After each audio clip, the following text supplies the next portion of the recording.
Homem 40 anos refere diminuição de libido e cansaço há 6 meses, com progressiva alteração visual. Nega comorbidades e uso de medicações e procurou oftalmologista que solicitou campimetria visual com achado de hemianopsia bitemporal.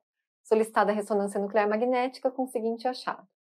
1. Cite o achado radiológico e 2. Supondo que os níveis de prolactina estejam em 1500, qual o tratamento indicado para esse paciente?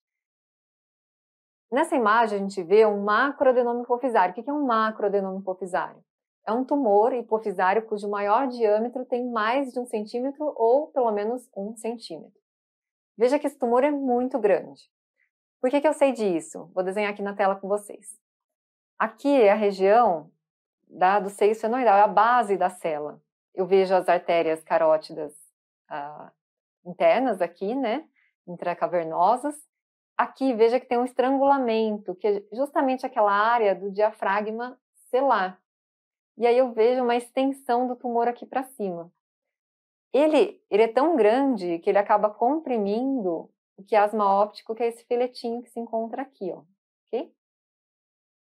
Então, quando a gente tem um tumor dessa magnitude, eu posso ter manifestações visuais por conta de compressão do quiasma óptico, lembre-se da hemianopsia bitemporal, mas por comprimir muita área do quiasma, também posso progredir essa perda de visão. Sintomas neurológicos, como presença de cefaleia e deficiências hormonais. Quando eu tenho um tumor expansivo dentro da célula túrcica, eu posso comprimir o parênquima hipofisário e isso levar à deficiência de produção dos hormônios da adenohipófise. Então, nessa situação, eu tenho que avaliar os outros basais hipofisários, avaliar a secreção dos outros hormônios. Como que a gente vê o setor corticotrófico? Pela dosagem de cortisol, nem tanto pelo ACTH. Se a minha suspeita é que o paciente tem uma deficiência de ACTH, uma insuficiência adrenal secundária, vou dosar o cortisol para ver se ele tem insuficiência adrenal. Lembre-se que cortisol sérico basal menor do que 5 microgramas faz diagnóstico de insuficiência adrenal. TSH e T4 livre, lembre-se que a gente sempre tem o padrão T4 livre baixo, TSH baixo ou inapropriadamente normal para os níveis baixos de T4 livre. LH e testosterona, o setor gonadotrófico é o que mais é acometido quando tem esses processos expansivos.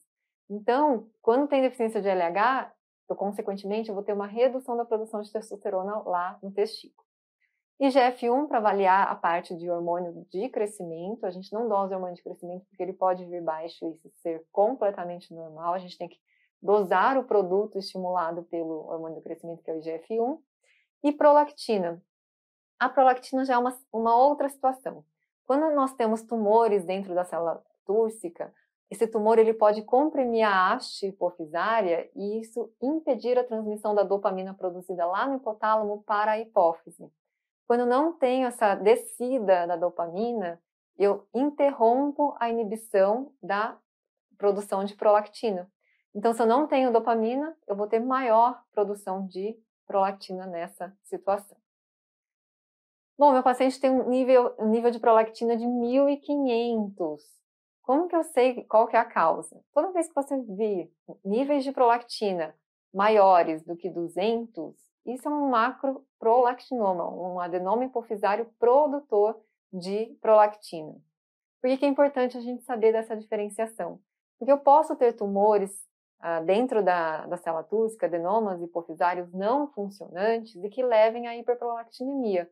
Mas veja aqui comigo, em geral, a média de prolactina ela é bem mais baixa.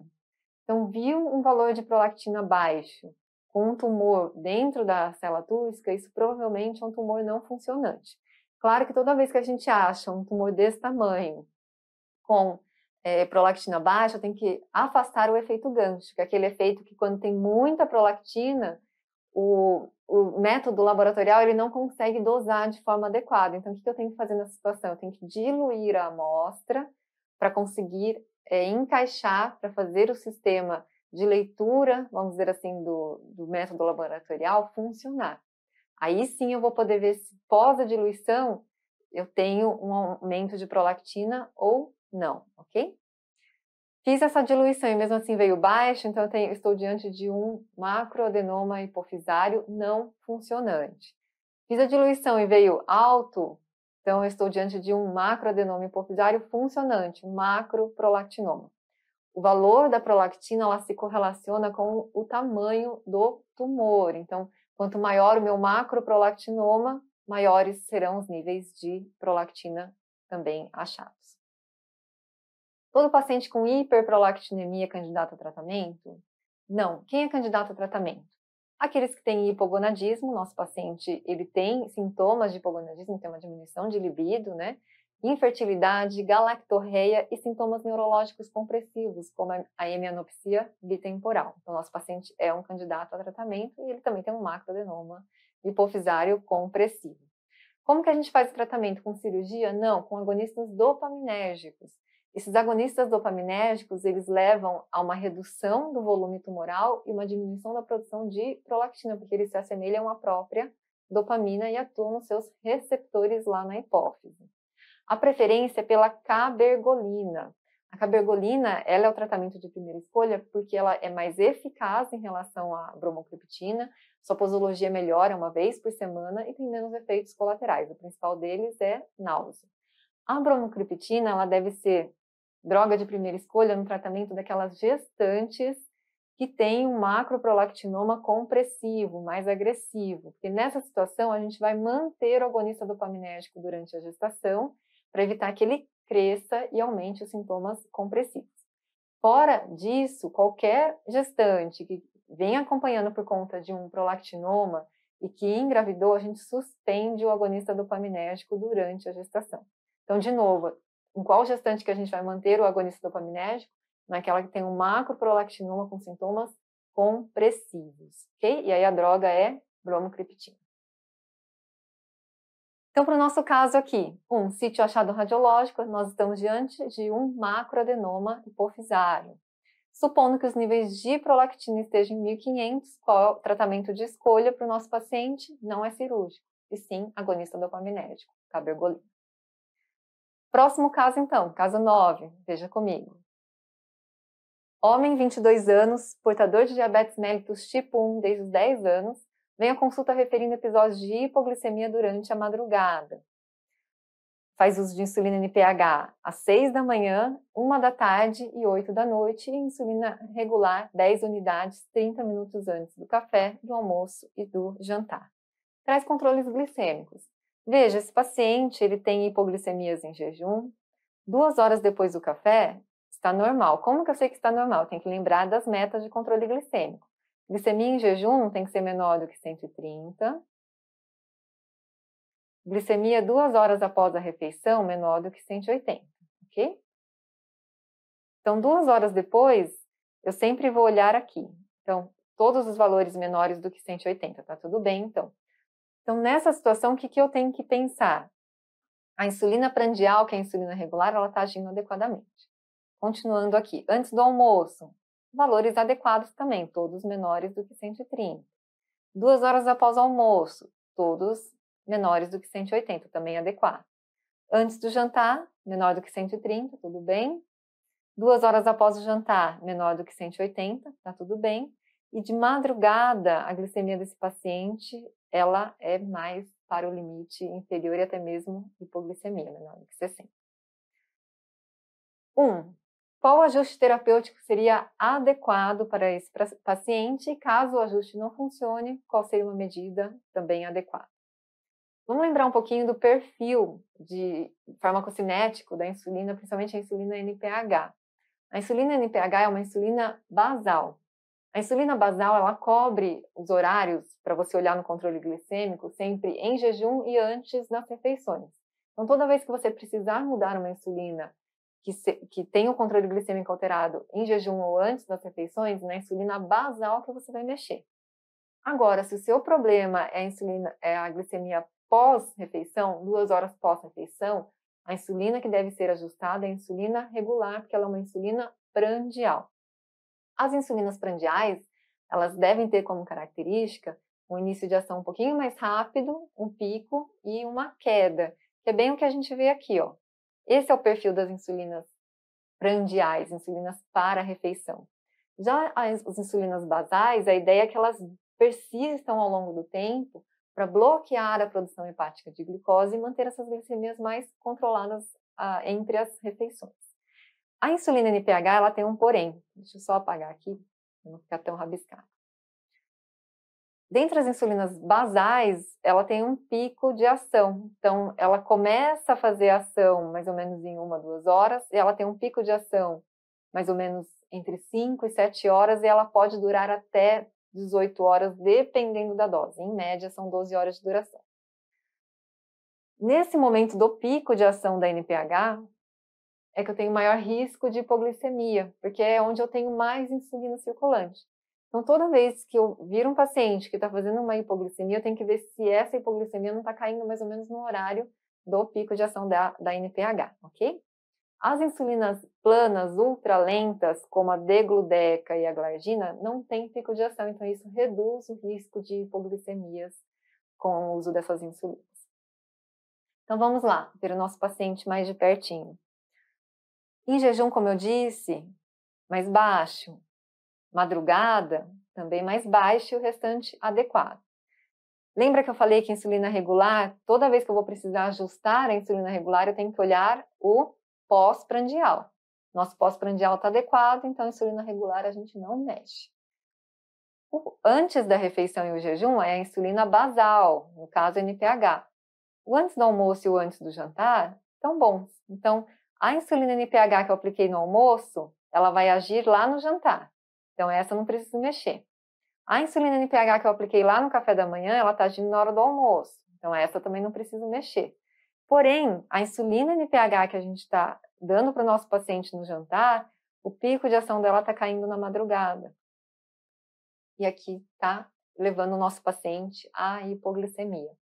Qual que é uma solução para esse paciente? A gente reduz um pouquinho a dose da NPH e passa ela para o horário de dormir. Porque aí o pico de ação da insulina vai cair bem na hora que ele acorda. Então, para ele não ter hipoglicemia, para ele não levar esses valores da madrugada para a hora de acordar, a gente reduz um pouquinho e joga para mais tarde. Então, qual o ajuste que a gente tem que fazer? Passar a insulina NPH para o horário de dormir, bedtime, e reduzir a dose. Se ele continuar com a mesma dose, ele vai acordar com esses valores de glicemia.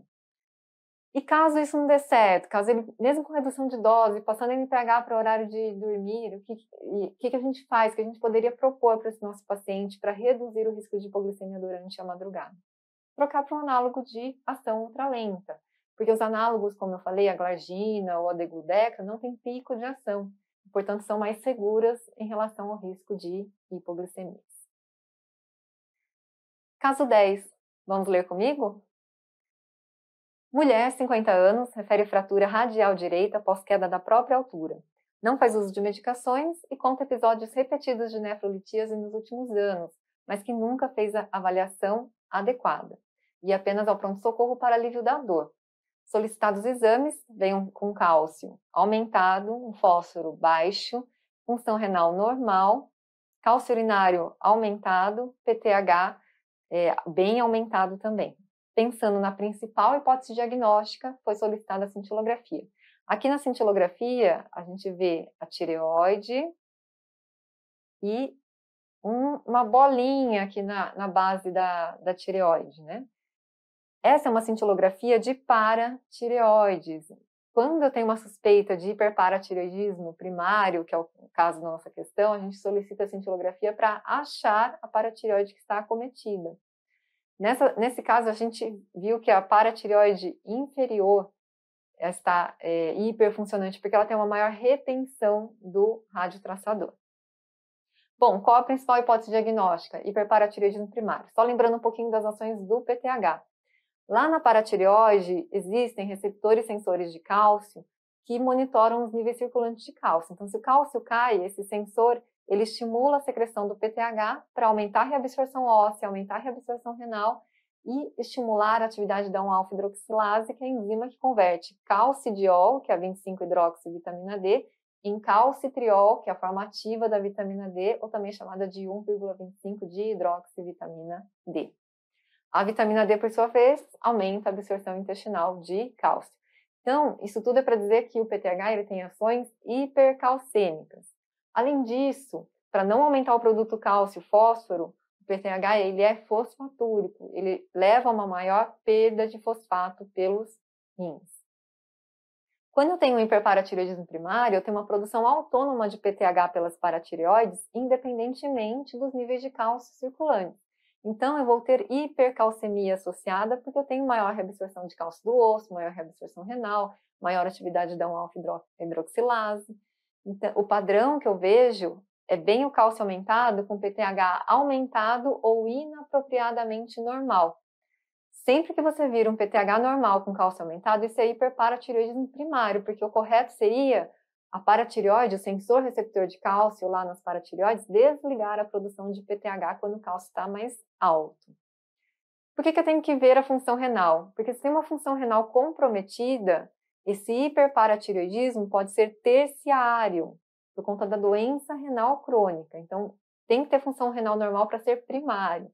Eu também tenho que dosar a excreção urinária de cálcio. Se ela vier muito diminuída, isso me mostra uma doença que chama hipercalcemia hipocalciúrica familiar, que é um defeito no sensor receptor de cálcio que também tem lá nos rins, levando a uma maior reabsorção de cálcio pelos rins, ok? Então, sempre avaliar a função renal e excreção de cálcio urinário. Ah, mas professora, você não falou que o PTH aumenta a reabsorção renal de cálcio? Aumenta, mas tem tanto cálcio disponível que ultrapassa o limiar de reabsorção renal e por isso que eu tenho perda de cálcio pelos rins, mesmo tendo ação do PTH de reabsorver esse cálcio.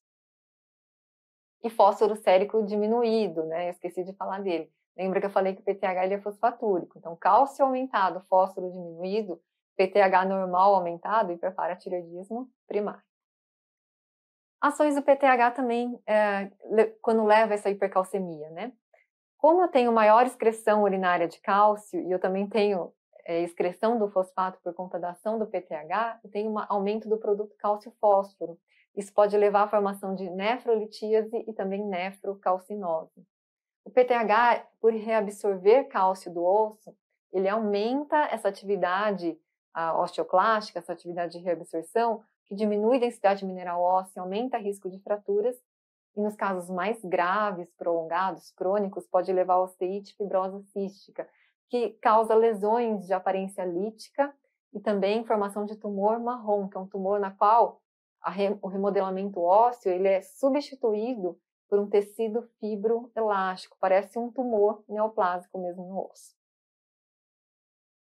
Alterações também associadas ao hiperparatireoidismo primário. Como eu tenho hipercalcemia no hiperparatireoidismo primário, a hipercalcemia ela pode levar a um encurtamento do intervalo QT. Como que isso acontece? O intervalo QT ele reflete principalmente a fase de repolarização do miócito, que é quando eu tenho entrada de cálcio na célula. Se esse cálcio ele entra rapidinho, porque tem muito cálcio disponível, essa fase ela fica mais curta. Então eu vou ver o encurtamento lá no eletrocardiograma. Causas de hiperparatireoidismo primário. A principal delas, por isso que eu coloquei bem grande aqui, é o adenoma isolado de paratireoides. Ele é muito mais comum em mulheres e principalmente a partir de 60 anos. Corresponde a 90% dos casos de hiperparatireoidismo primário. Em segundo lugar, vem a hiperplasia de paratireoides, e nessa situação tem que lembrar de síndromes neoplásicas, que eu já vou comentar, e em menos de 1% das vezes, é super raro, é o carcinoma de paratireoide, que está relacionado a uma hipercalcemia também mais grave, ele é mais agressivo. Quais síndromes, então, estão associadas quando eu encontro hiperplasia de paratireoides? Hiperplasia de paratireoides associada à síndrome neoplásica com hiperparatireoidismo primário geralmente ocorre em pessoas mais jovens, menos de 60 anos. Eu tenho que lembrar da neoplasia endócrina múltipla tipo 1, que é a síndrome dos 3 P's. Por que 3 P's? Tem tumores de paratireoides, levando ao hiperparatireoidismo primário, tumores de pâncreas, trato gastrointestinal, o principal é o gastrinoma e o insulinoma, e tumores de pituitária, o principal é o prolactinoma, mas pode ser qualquer tumor funcionante. E também na neoplasia endócrina múltipla tipo 2A. A neoplasia endócrina múltipla tipo 2, a principal característica é o carcinoma medular de tireoide, que ocorre em até 100% dos pacientes. E também feocromocitoma, que ocorre em até 50% das vezes. Na neoplasia endócrina múltipla tipo 2A, eu tenho a presença também de hiperparatireoidismo primário, que eu não encontro na 2B. E essa é a principal diferença entre as duas neoplasias endócrinas múltiplas tipo 2. Então, Quem tem hiperparatireoidismo primário? Nenhum e nem 2A. Vamos responder as questões aqui então. Qual a hipótese diagnóstica? Nossa paciente ela tem um hiperparatireoidismo primário por um adenoma isolado de paratireoides. Veja que aqui na cintilografia só brilhou uma paratireoide. 2. Descreva uma alteração eletrocardiográfica associada, como eu disse, em encurtamento do intervalo QT, porque a fase de repolarização fica mais curtinha. 3. Caso encontrássemos acometimento multiglandular, quais síndromes neoplásicas deveriam ser investigadas na paciente? Então, lembrar da neoplasia endócrina múltipla tipo 1, que é a síndrome dos 3 Ps, e a neoplasia endócrina múltipla tipo 2A. Último caso, então, caso 11. Vamos ler juntos? Mulher, 68 anos, é trazida ao pronto-socorro devido a rebaixamento de nível de consciência. Os filhos contam que ela era uma pessoa muito ativa, mas nos últimos meses evoluiu com lentificação e sonolência, além de se queixar de muito cansaço. De comorbidades, é hipertensa em uso de losartana 50 mg por dia. Ao exame físico, escorada, uma cruz em 4, PA de 80 por 60, guarde essa informação, frequência cardíaca diminuída, frequência respiratória também mais para baixo, temperatura axilar também mais reduzida, pósseo moderado, voz empastada, macroglossia, reflexos tendinosos lentificados, sem déficits motores e sensitivos. E tem esse aspecto visual, facial, né, com edema de face, uma face mais entristecida, né? Qual que é o diagnóstico para essa paciente? Então, viu o paciente que tem rebaixamento de consciência, não precisa ser um coma propriamente dito, associado a hipotensão, bradicardia, frequência respiratória reduzida, bócio, tem que pensar em coma mixedematoso. Apesar do nome coma mixedematoso, a maioria dos pacientes não chegam em coma propriamente. A maioria chega com letargia, obnubilação, né, diminuição, lentificação. Então, preste bastante atenção no enunciado, e aqui eu vou dar umas diquinhas de como você vai diferenciar de um hipotireoidismo grave. Ocorre mais em mulheres mais idosas. O coma mixedematoso ele é decorrente de um hipotireoidismo grave. É mais comum no hipotireoidismo primário, porque, principalmente tireoidite de Hashimoto, porque como é um processo destrutivo lento da tireoide, o paciente ele vai meio que se acostumando com os sintomas e isso vai se progredindo, vai se arrastando. Quando o paciente ele é eutireoidiano e, por exemplo, é submetido a uma tireoidectomia e fica hipotireoideu, ele tem muito sintoma de hipotireoidismo e é difícil ele não tratar esses sintomas e evoluir para um coma mixedematoso. Outra causa também, causas centrais, como, por exemplo, hipotireoidismo por acometimento pan-hipopituitarismo, isso também pode levar a coma mixedematoso caso não tratado. Como eu disse, ocorre em mulheres, é mais frequente em mulheres, e geralmente mulheres mais idosas, porque tem aquela relação com tireoide de Hashimoto de ser mais frequente, com o mixedematoso, né? Pode ter fatores precipitantes, então toda vez que você vira um paciente com coma mixedematoso, você tem que ver se ele não tem nenhum fator que precipitou aquela situação, como por exemplo, infarto, infecção, ou foi submetido a alguma cirurgia, ou usou opioides, que também é um fator precipitante. Quais são as manifestações clínicas do coma mixedematoso? Como eu disse, tem essa alteração do nível de consciência, o paciente que é mais letárgico, né? Ele é mais lentificado. Presença de derrames, serosites, então derrame pleural, derrame pericárdico. Hipoventilação, porque ele tem uma redução do estímulo, vamos dizer assim, central, uma maior fraqueza muscular. Isso pode levar à hipercapnia. Hipotermia é uma característica que deve chamar a sua atenção quando presente, que isso deve ligar a luzinha para um coma mixedematoso. Bradicardia, lembre-se que o hormônio tireoidiano ele tem efeito cronotrópico e inotrópico, então o paciente ele também tem, quando tem deficiência de hormônio tireoidiano, ele vai ter bradicardia. E aqui chamar a atenção para a hipotensão. Pacientes com hipotireoidismo geralmente têm uma hipertensão de padrão diastólico. No caso do coma mixedematoso, como eu tenho uma disfunção global, o meu paciente vai ter hipotensão. Veja que a nossa paciente ela está hipotensa. Quanto a alterações laboratoriais, as principais que você tem que saber: hiponatremia e hipoglicemia. A hipoglicemia geralmente ela está mais presente quando tem uma insuficiência adrenal associada. Ah, mas por que eu posso ter insuficiência adrenal associada no colo mixedematoso? Como eu disse, a maior parte das causas de colo mixedematoso é devido à tireoidite Hashimoto. Tireoidite Hashimoto é uma doença autoimune e ela pode vir junto com outras doenças autoimunes, como a doença de Addison por adrenalite autoimune. Ah, mas e se meu hipotireoidismo for secundário por um panhipopituitarismo? Eu também posso ter deficiência de ACTH e isso me levar a uma insuficiência adrenal secundária. Então, prestar bastante atenção, porque como mixedematoso a gente tem que tratar as duas causas. Então, suspeitou de colo mixedematoso, paciente lentificado, bradicárdico, hipotérmico, hipotenso, com serosites, você vai tentar colher rapidamente os exames, mas a gente nunca vai postergar o tratamento para coleta de exame. Lembre-se, é uma situação que é muito grave, a mortalidade gira em torno de 30% a 50%. Então, se tiver que atrasar o tratamento para colher exame, não. Trata o paciente, depois a gente faz diagnóstico laboratorial. Mas se for possível, sempre colhe os exames antes de iniciar o tratamento, ok? Vai colher TSH, T4 livre e cortisol, importante para a gente fazer o diagnóstico se tem insuficiência adrenal associada e posteriormente conseguir retirar esse corticoide e iniciar o tratamento. O que eu devo começar para esse paciente? Combinação de levotiroxina com triiodotironina. Essa combinação é importante porque eu estou dando tanto a forma, o substrato, quanto a forma ativa do hormônio tireoidiano. O T4 ele é convertido em T3, então estou dando as duas formas para ele. Na prática, o ideal, vamos dizer assim, seria dar endovenoso. Só que aqui no Brasil a gente não tem nenhuma formulação nem de T4, nem de T3 por via endovenosa. Aí o correto é aumentar a dose dos hormônios tireoidianos e passar por sonda nasointeral, ok? Dar hidrocortisona, lembre-se da suspeita de insuficiência adrenal sempre, a gente tem que tratar a insuficiência adrenal associada, então hidrocortisona em dose de tratamento para insuficiência adrenal mesmo. Medidas de suporte, então o paciente está hipotérmico, aquecer esse paciente, está desidratado, hidratá-lo, sempre olhar os outros aspectos desse paciente para que ele para que ele fique bem atendido. Lembre-se que a mortalidade é muito alta.